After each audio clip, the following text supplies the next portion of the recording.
भारत माता की, भारत माता की, भारत माता की, वंदे वंदे वंदे।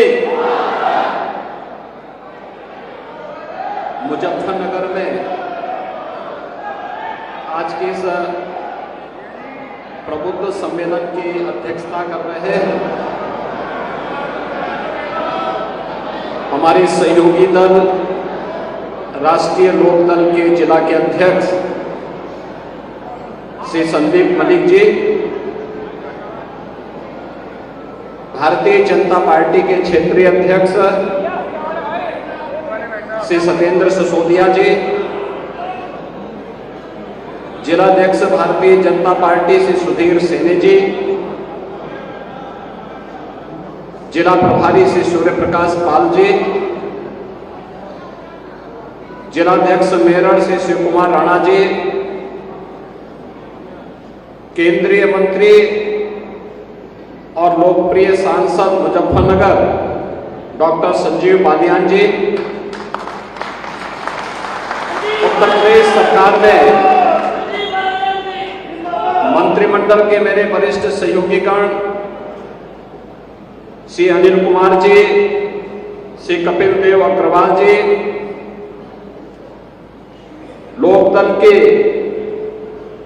विधान मंडल के नेता श्री राजपाल बालियान जी,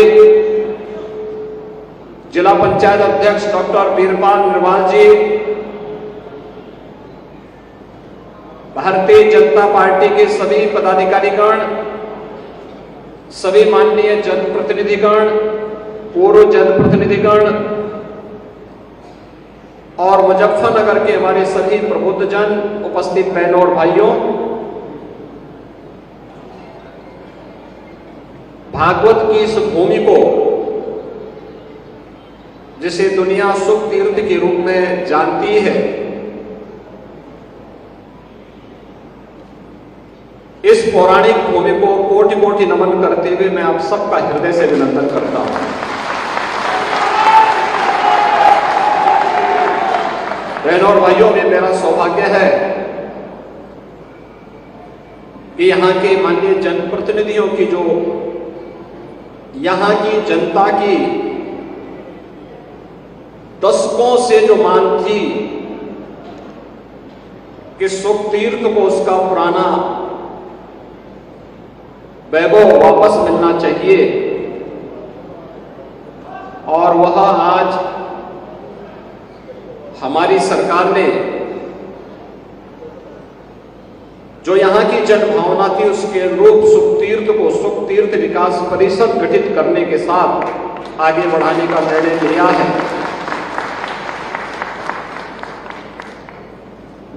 हजारों वर्षों की विरासत आपके पास है। आप भी कह सकते हैं कि जीवन की सच्चाई को श्रीमद् भागवत महापुराण के माध्यम से आज भी देश और दुनिया के अंदर जहां कहीं भी सनातन धर्मावलंबी होगा वह इस महापुराण का श्रवण करता है। और आप कह सकते हैं कि 5000 वर्ष पहले सबसे पहले सुखदेव जी महाराज ने इस महापुराण का वाचन कहीं पे किया था तो हमारे जनपद में किया था, मुजफ्फरनगर जनपद में। अब सोचो दुनिया के अंदर 5000 वर्ष का इतिहास कितने लोगों के पास होगा? किसी के पास नहीं, लेकिन आपके पास उंगली में गिनने के लिए है 5000 वर्ष पुराना इतिहास। इतिहास बनाने की विधि है। एक और आपको इस पौराणिक उपलब्धि के लिए बधाई, और दूसरी तरफ किसानों के मसीहा भारत के पूर्व प्रधानमंत्री चौधरी चरण सिंह जी को भारत रत्न मिला। चौधरी साहब को सम्मान बहुत पहले मिलना चाहिए था, लेकिन किसान पिछली सरकारों के एजेंडे में नहीं था। अन्यथा ये कार्य बहुत पहले होना चाहिए था। क्या कर रहा था इंडी गठबंधन? लोग तो वही थे 2004 से 2014 तक 10 वर्ष के अपने कार्यकाल में भी चौधरी साहब को यह सम्मान दे सकते थे, लेकिन यह सम्मान प्रधानमंत्री मोदी जी ने दिया, इसलिए मोदी जी के प्रति आभार व्यक्त करते हैं। भारत के विकास का रास्ता हमारे देश के गांव और खेत और खलियान से होकर के जाता है। ये बात कहने वाला भारत माता का कोई एक सपूत था तो चौधरी चरण सिंह, चौधरी चरण सिंह। और आज चौधरी साहब के प्रति कृतज्ञता ज्ञापित करने के लिए प्रधानमंत्री मोदी जी ने उन्हें भारत रत्न देकर के भारत की उस गौरवशाली परंपरा के साथ जोड़ने का काम किया है, जो हर भारतवासी के लिए सम्मान की बात है। तो स्वाभाविक रूप से मुजफ्फरनगर भी, हमारा पश्चिमी उत्तर प्रदेश भी और हमारा उत्तर प्रदेश भी इससे गौरवान्वित हुआ है, क्योंकि चौधरी साहब उत्तर प्रदेश के मुख्यमंत्री के रूप में भी अपने दायित्व का निर्वहन करके जनता जनार्दन को विकास की एक नई धारा के साथ जोड़ने के कार्य किए थे। बहनों और भाइयों, मैं आज मुजफ्फरनगर में आया हूं एक सामान्य रूप से। जनसभाएं हम लोग बाद में करने के लिए आए थे, लेकिन डॉक्टर संजीव बालियान जी ने नामांकन किया, तो नामांकन के बाद जब तक सिंबल वगैरह आदि आवंटित होते हैं, तो मैंने कहा तब तक मैं प्रबुद्ध जनों का आह्वान करने के लिए एक बार होकर के आता हूं, क्योंकि यहां पे जो लोग आए हैं ये अलग अलग संगठनों से जुड़े हैं। कोई बार एसोसिएशन अधिवक्ता समुदाय से जुड़ा हुआ है, कोई इंडियन मेडिकल एसोसिएशन से जुड़ा हुआ है, कोई शिक्षक समाज से जुड़ा हुआ है, कोई व्यापार मंडल से जुड़ा हुआ है, कोई चैम्बर ऑफ इंडस्ट्रीज से जुड़ा हुआ है, कोई अलग अलग तबके से जुड़े हुए लोग हैं। उन सभी लोगों का, क्योंकि वह समाज का नेतृत्व वर्ग है, उस नेतृत्व वर्ग से मैं अपील कर सकूं। यद्यपि डॉक्टर संजीव बालियान जी अपने क्षेत्र में बराबर जुड़े रहते हैं, तो उनके पास बाकी काम ही किया, दिल्ली में या तो मुजफ्फरनगर या फिर लखनऊ में यहां के समस्याओं को लेकर के उस कार्य का समाधान करने के लिए, और इसलिए वे ज्यादा समय अपने संसदीय क्षेत्र को देते हैं।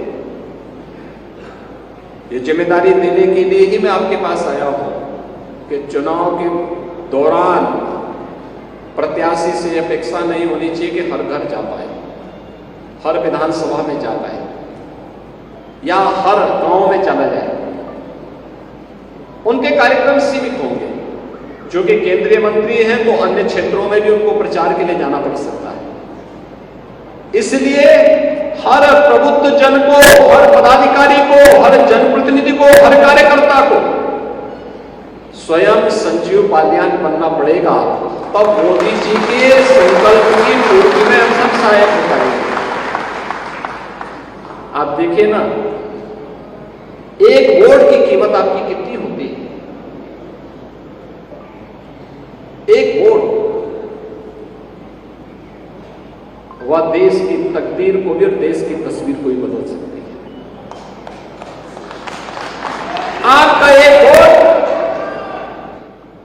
जब गलत हाथों में जाता था तो मुजफ्फरनगर में महीनों कर्फ्यू लगता था।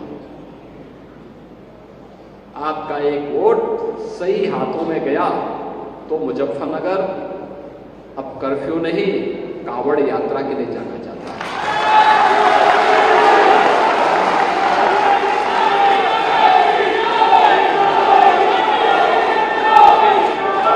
आपका एक वोट गलत हाथों में जाता था तो न केवल मुजफ्फरनगर बल्कि हमारा पश्चिमी उत्तर प्रदेश अराजकता की भट्टी में झोंक करके यहां की सुरक्षा को खतरे में डालती थी। कितना खतरनाक माहौल था, लोग चलने से डरते थे, आने से डरते थे। आपका एक वोट सही हाथों में गया, सही पार्टी के साथ गया तो अराजकता समाप्त हुई, और आस्था को सम्मान मिला। आपने देखा होगा, मैं पिछले 15 दिनों से होली के कार्यक्रमों को प्रदेश भर में देख रहा था। होली का एक गाना चल रहा था और मैं वर्षों से सुनता रहा उस गाने को, होली खेले रघुवीरा अवध में होली खेले। लेकिन हमें दुख होता था हर वर्ष कि होली खेलने के लिए भगवान राम का आह्वान तो हो रहा है, लेकिन अयोध्या में अपनी जन्मभूमि पर राम है ही नहीं। 500 वर्षों के बाद आपके वोट ने आपकी आस्था को सम्मान दिला दिया। अयोध्या में राम लला नहीं।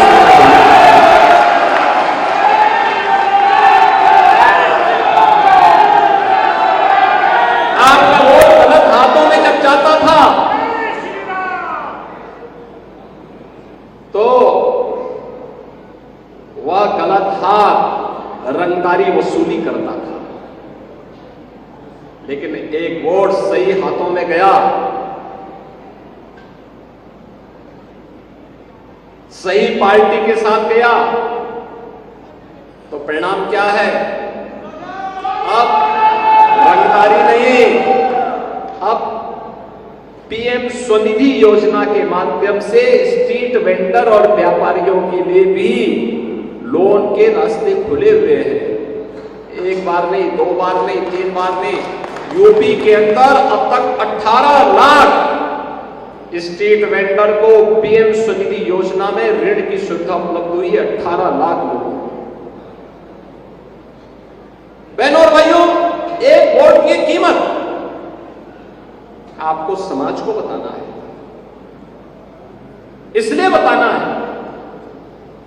जो चर्चा है एक तरफ, जिसके बारे में भी डॉक्टर संजीव बालियान ने भी चर्चा की है, एक तरफ फैमिली फर्स्ट है और दूसरी तरफ नेशन फर्स्ट है। मोदी जी के नेतृत्व में नेशन फर्स्ट की बात होती है, देश पहले, और इंडी गठबंधन के साथ जुड़े हुए लोगों के लिए परिवार पहले है। वे जातिवाद की बात करते हैं और मोदी जी गरीब कल्याण की बात करते हैं।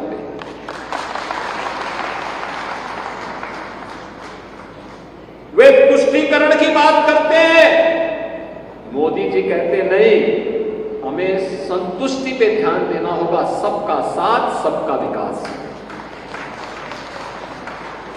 यही अंतर है जो मोदी जी को अन्य नेताओं की तुलना में अलग पहचान दिलाते हैं और भारतीय जनता पार्टी एनडीए गठबंधन को एक अलग पहचान दिलाते हैं। और उसी पहचान को जन जन तक पहुंचाने के लिए आपको जाना है, जिसके लिए हम लोग आए हैं। क्या आपके पास मोदी जी की गारंटी है? मोदी जी की गारंटी, मोदी की गारंटी का मतलब 12 करोड़ किसानों को प्रधानमंत्री किसान सम्मान निधि। मोदी की गारंटी का मतलब 4 करोड़ गरीबों को सिर ढकने के लिए छत, पीएम आवास योजना का लाभ। 12 करोड़ गरीबों को, गरीब परिवारों को, यानी 60 लाख परिवारों को, 60 लाख लोगों को, 60 करोड़ लोगों को, 60 करोड़ लोगों को 5 लाख रुपए की स्वास्थ्य बीमा का कवर। 2.5 करोड़ परिवारों को उनके घर के अंदर उजाला। 10 करोड़ गरीबों को प्रधानमंत्री उज्ज्वला योजना में फ्री में रसोई गैस का कनेक्शन। मोदी की गारंटी का मतलब हर बेटी और हर व्यापारी को सुरक्षा। नहीं तो पश्चिमी उत्तर प्रदेश में 2017 के पहले हम आते थे। मुझे याद है कपिल देव अग्रवाल जी के सभा में ही मैं आया था 16 में, और मैं आया था उस समय चुनाव प्रचार के लिए। क्या स्थिति थी उस समय, क्या तनाव का माहौल था। मैंने कभी ये तनाव के माहौल में आप लोग रहते हैं, इस तनाव से मुक्त तो करिए। और मैं धन्यवाद दूंगा कि मुजफ्फरनगर वासियों को उन्होंने उस आह्वान के साथ जुड़ करके प्रधानमंत्री मोदी जी के नेतृत्व में विश्वास किया और उत्तर प्रदेश में भी भारतीय जनता पार्टी की सरकार होने में अपना आशीर्वाद दिया। 2014, 2017, 2019, 2022 ये लगातार आपका आशीर्वाद मिला तो मुजफ्फरनगर लोकसभा सीट में ही, सरथना में ही प्रदेश का पहला स्पोर्ट्स यूनिवर्सिटी बन रहा है, वर्ल्ड क्लास यूनिवर्सिटी बन रही है। अब किसी बेटी पारुल चौधरी को अपनी प्रैक्टिस के लिए दुनिया के अंदर नहीं बल्कि इसी लोकसभा सीट में उनको अपनी प्रैक्टिस करने का एक अवसर प्राप्त होगा, एक मंच प्राप्त होगा।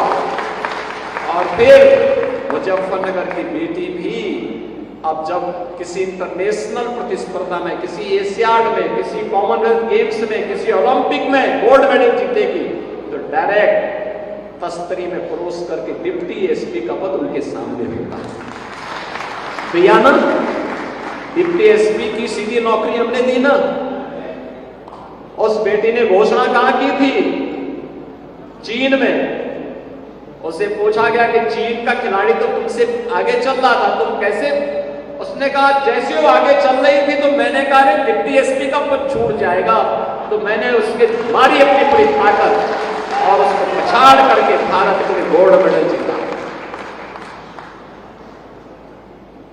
अब होनहार खिलाड़ियों की जगह बनेगी मुजफ्फरनगर लोकसभा से, पहले से है लेकिन उसको और एक नया स्वरूप, नए कलेवर के साथ, पूरी भव्यता के साथ, एक इंटरनेशनल खेल की हम यूनिवर्सिटी, स्पोर्ट्स यूनिवर्सिटी यहां बनाने जा रहे हैं।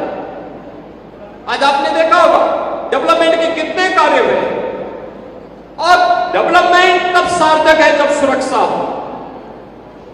सुरक्षा के मोर्चे पर कोई कोताही नहीं, कोई कोताही नहीं। बेटी और व्यापारी की, अन्नदाता किसान की सुरक्षा में जो सेंध लगाएगा तो फिर वह भी देख रहा होगा कि उसको भी 10 बार सोचना पड़ता है कि अगर मैं लगाऊंगा तो फिर इसका परिणाम क्या होगा। जो वर्षों से मांग थी आगे कि निजी ट्यूबवेल ऑपरेटर को भी, उस अन्नदाता किसान को भी फ्री बिजली मिले। यद्यपि प्रदेश में बहुत लोड आ रहा था, हमने कहा भी नहीं, अन्नदाता किसान के लिए करेंगे और 2600 करोड़ रुपए इसी साल अपने बजट में अपने लिए भी किए हैं, इसके लिए किए हैं, जिससे उस पैसे को हम सरकार से देंगे और उनको फ्री में पानी, बिजली उपलब्ध करवाएंगे।